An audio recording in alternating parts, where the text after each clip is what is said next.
هیواد مو ګړندی د پرمختګ په لور روان دی راتلونکی مو د شهید مولوي حبیب الرحمن د پارک احاطوي دیوال چې د مهترلام ښاروالۍ لخوا کار عملاً په ساحه کې جریان لري د 1.7 میلیون افغانیو په ارزښت باندې د 3 میاشتو په موده کې به کارونه تکمیل شي. په اوسط ډول د ورځې 15 کسه کارګر پکې کار کوي او د یاد پارک مساحت 6,000 متر مربع ده.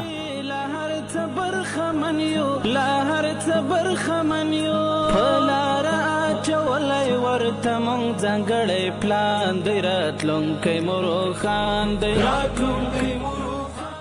زه عملاً د ښاروالۍ نوی پارک جوړیږي په دغه پارک کې کار کوم او د خوشحالۍ ځای ده چې دغلته موږ د خپل وطن کې کار کوو. نور ملکونه خلاص وي چې کار ته ځو بس همدغلته خپل وطن کې کار کوو.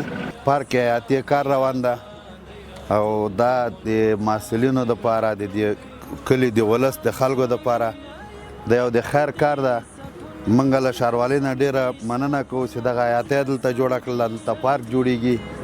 دغه آینده کې د دې ولس د دې خلکو دپاره د ګټې اخیستلو ته سپارل کېږي. مهترلام ښاروالۍ نه ډېره زیاته مننه کوو.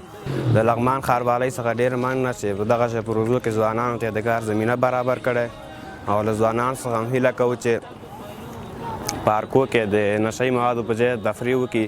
اکثره ځوانان موږ وینو چې اوس پارکو کې کیني، سګرېټ، چرس دغه شیان وهي او دا پارکونه چې دا د هغه نشهیي ذوقو لپاره نه دي، ځکه باید ځوانان خپل مطالعه وکړي او تفریح وکړي.